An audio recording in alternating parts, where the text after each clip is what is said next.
विवाह मेरे और आपके चाहने से नहीं होता। कई बार आप लोग सोचती हो मैया, पुरुष भी ऐसा सोचते हैं कि हमें ऐसी पत्नी क्यों मिल गई, हमें ऐसा पति क्यों मिल गया। जब आपका पति आपके अनुकूल नहीं होता, परेशान करता है, तो आप मन में सोचती हो, हे भगवान हमें ऐसा पति क्यों मिला। जानती हो ऐसा पति क्यों मिला? क्योंकि ये जो आपका पति है, ये आपका पति नहीं है, ये आपका कर्म दंड है, ये आपके कर्मों का फल है। पति पति नहीं है, यह आपके अच्छे, आपका पति अच्छा है तो आपके अच्छे कर्मों का फल आपका पति है, और आपका पति बुरा है तो आपके बुरे कर्मों का फल आपका पति है। जैसे एक बहुत बड़ा आम का वृक्ष है, उस आम के वृक्ष का फल कितना बड़ा है, जैसे इतना बड़ा वृक्ष है और फल उसका इतना सा है, उसी प्रकार तुम्हारे जन्म जन्म के जो कर्मों का वृक्ष था, अच्छे बुरे कर्मों का जो वृक्ष तुमने लगाया, उसी का फल बनकर तुम्हारा पति आया, उसी का फल बनकर तुम्हारा बेटा आया।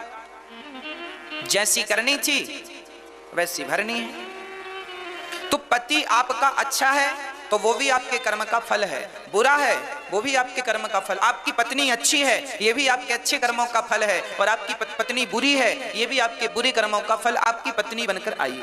बुरे कर्मों का फल बुरा बेटा, अच्छे कर्मों का फल अच्छा बेटा। बुरे कर्मों का फल बुरी पत्नी, बुरे कर्मों का फल बुरा पति, अच्छे कर्मों का फल अच्छा पति, अच्छे कर्मों का फल अच्छी पत्नी। इसलिए पति और पत्नी ये संयोग कहां से होता है? शास्त्रों में लिखा है, जन्म विवाह मरण गति होई, जहां जस लिखा तहां तस होई। क्यों? जन्म विवाह मरण और गति, गति मतलब सदगति या दुर्गति, सदगति या दुर्गति। जन्म विवाह मरण गति होई, जहां जस लिखा तहां तस। आपका जन्म जहां लिखा है, तो कहने का अर्थ यह है कि जहां आपका जन्म होगा, जैसे होगा, वो सब पहले से निश्चित है। इतने बजकर इतने मिनट में ही आपका जन्म होगा, ये पहले से निश्चित है। आपका विवाह कहां होगा?